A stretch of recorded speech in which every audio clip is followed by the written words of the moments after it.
जफ़ार ड्रामे की अगली किस्त में आप देखेंगे कि नुमैर की वालदा ने तो हद ही ख़त्म कर दी। इतनी बदगुमानी, इतनी नफ़रत अंदलीब से मज़ीद बर्दाश्त नहीं होता और वो इसी तरह भागते हुए सीधी अपने घर पहुंच जाती है। अब यहाँ पर नुमैर की बहन अपनी माँ से कहती है, आपने गलत किया, अंदलीब के साथ ऐसा नहीं करना चाहिए था आपको। जिस पर माँ कहती है कि मैंने तो अपने बेटे का भला ही किया, ये लड़की तुम्हारे भाई को बेवकूफ़ बना रही है, सब कुछ समेट कर अपने नाम करके उस आशिक के पास चली जाएगी।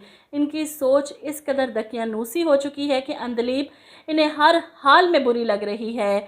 वहीं नुमैर को जब पता चलता है कि किस तरह अंदलीब इस घर से गई तो वो फिर से सर पकड़ लेता है, अपनी माँ से नाराज़ होता है कि आप आखिर क्यों ऐसा कर रही हैं, आप क्या चाहती हैं कि मेरा तमाशा लग जाए, पूरी दुनिया के सामने सब देखें कि मेरी बीवी किस तरह भागती हुई घर से निकली, मुलाजिम देख रहे हैं, आपको कुछ तो ख्याल करना चाहिए था।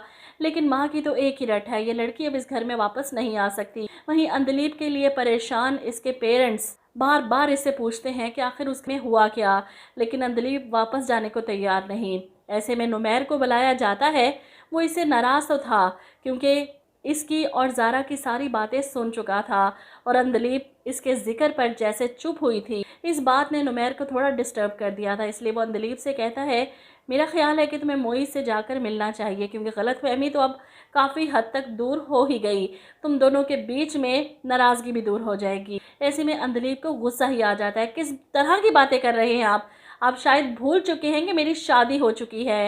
ये सुनकर नुमैर जवाब देता है, शादी तो हो गई है लेकिन दिलो दिमाग पर ताले तो नहीं लग गए ना।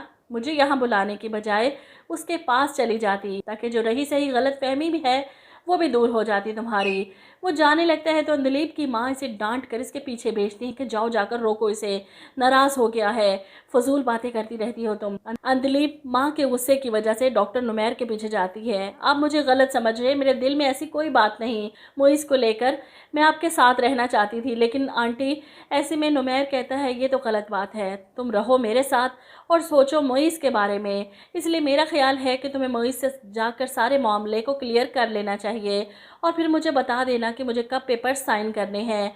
नुमैर की साफ गोई पर अंदलीब गुस्से से चिल्लाती है, जहर लग रहे हैं मुझे इस वक्त आप और आपकी बातें भी, प्लीज़ यहाँ से चले जाएं।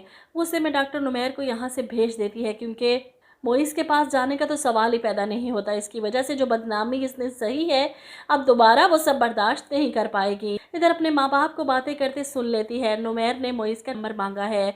ये सुनकर अंदलीब की माँ हैरान, नंबर मांगा, क्या मतलब, क्या करना चाहता है वो? जिस पर जमाल साहब बताते हैं कि वो चाहता है ये दोनों एक बार मिल लें, बैठकर बात कर लें। ये सुनकर तो अंदलीब की माँ फिर से हैरान हो रह जाती है, इसका दिमाग तो ठीक है, क्या बात कर रहा है ये, अपनी बीवी की मुलाकात करवाएगा इसके आशिक से। अब बाहर खड़ी अंदलीब भी हैरान होती है लेकिन नुमैर ये कर गुजरेगा, वो वाकई मोइज़ और अंदलीब की मुलाकात करवाएगा ताकि जो ये फ़ैसला करना चाहते हैं कर ले, एक दूसरे से बात कर लें, सब क्लियर कर लें।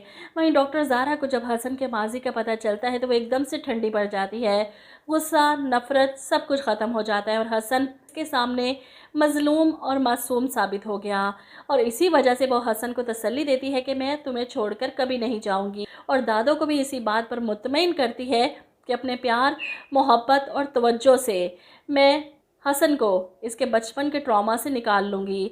लेकिन अभी तो बहुत कुछ बाकी है हसन के बारे में जानने वाला, जो आहिस्ता आहिस्ता ज़ारा पर वाज़े होगा। फ़िलहाल तो वो दरगुजर कर गई लेकिन दादो ने भी कई बातें छुपा ली हैं।